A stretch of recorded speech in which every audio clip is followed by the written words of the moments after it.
And finally, our green goodie for this evening, it's a nifty little app to bring the wild to the palm of your hand. It's Street Nature's Phone Ranger. Rob McLean on the line to explain exactly how it works. As with any phone app, really, you download the app from your app store, and it's available for Apple or Android, and then it's on your phone. And then when you're on your game drive, rather than normally on a self-drive game drive, perhaps the dad or someone in the car has a field guide, and they're looking into sighting, and maybe they're picking out a couple of facts from that field guide, and that field guide is quite factual, quite technical. Maybe it's talking about the sizes and weights and Latin names of the animals in front of you. We want to bring that to life, so you can actually use the app to play audio through your on the phone, and that can actually be played through the car stereo, so that everyone in the vehicle can actually be learning together, rather than just one person reading out snippets. And it's also it's trying to recreate the atmosphere and the experience of having a ranger, and we call them the best ranger in the world, in the vehicle with you.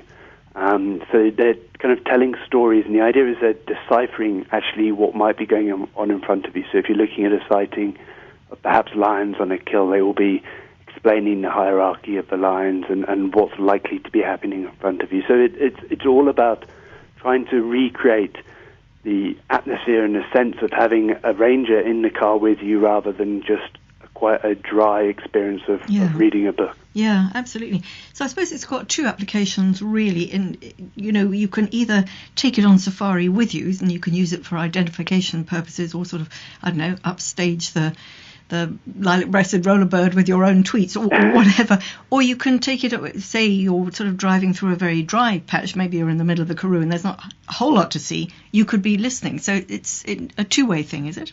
Absolutely, yeah. It's educational and entertaining. So certainly we're finding people are using it between sightings as well as at sightings. And that's nice because it can be played on the phone, or it can actually be played through the car stereo.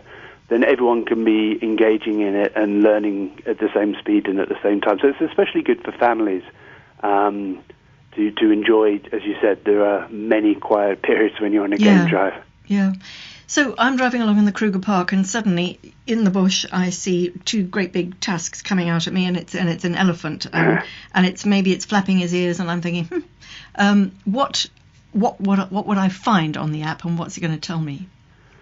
So there are several different parts to the app. There is the audio piece, which I've mentioned, which is a kind of a commentary on what you're likely to see at the sighting, and they'll explain, kind of elephant behaviors and what to look out for when you're watching elephants. But also within the app, there's photos and there's written information. For example, what to be wary of, signs of danger with an elephant. So there's a written component and an audio component as well. Okay. I mean, do you also get soundtracks of elephants? I mean, say we're back in the Karoo and it's all deathly quiet and there's nothing going on. Will you be getting the soundtrack as well of the elephants actually trumpeting? Yeah. Yes, as part of the audio, not for all the animals, but most of them, including elephant. There is a recording of the elephant trumpeting, or the leopard soaring, or the lion roaring, etc. There are all sorts of things that I'm just thinking, when you go out with a ranger, they tell you all sorts of wonderful little snippets that are either true or not, maybe not so true, but, fascinating little details, you know what I mean? Have you got those sort of minutiae as well?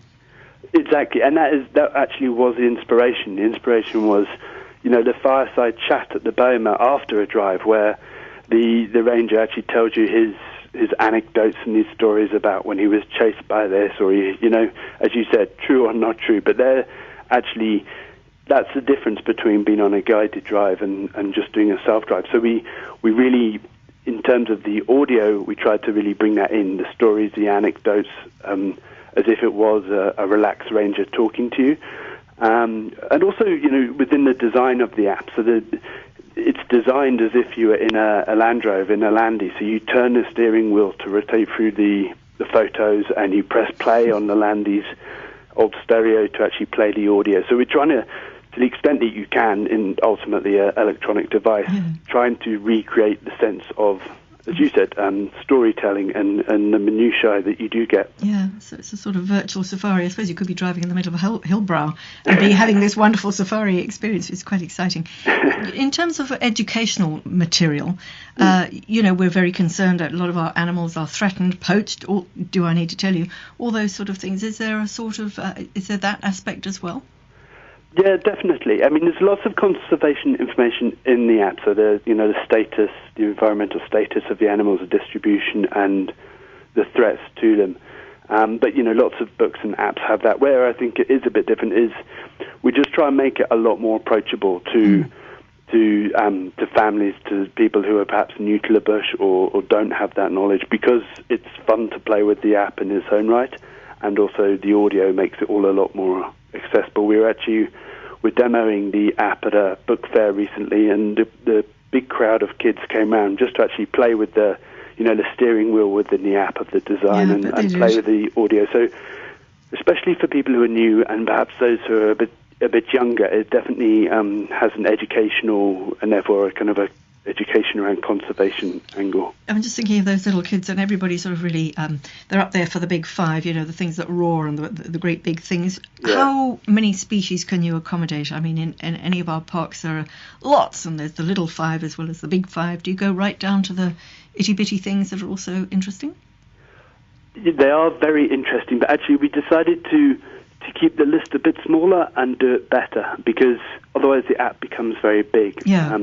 In terms of how long it takes to download. So we've actually only gone for, I wouldn't say like the big hitters, because we've tried to include some of the lesser known animals in there that we think there are interesting stories about. But it's not a comprehensive, every single bug you'll see. We haven't done it. Maybe there's future versions and additions to be done. But no, we try to just focus on doing what we did really, really well. Yeah. And somebody who does what they do really, really well is Clive Walker, and I think that you've based it very much on his book, on his Signs of the Wild book. Who actually voices this? Who is is it his material, but who's speaking? Yeah, so the content of the app, so the things that you see and read, is all based on Clive Walker's Signs of the Wild book, which is, very famous, almost seminal.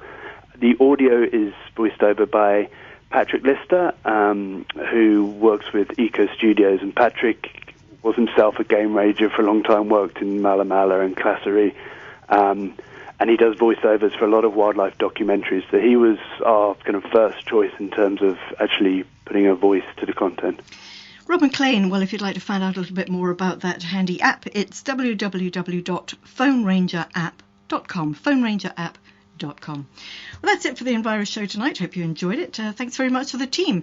I'm Nancy Richards, and next up it's time for the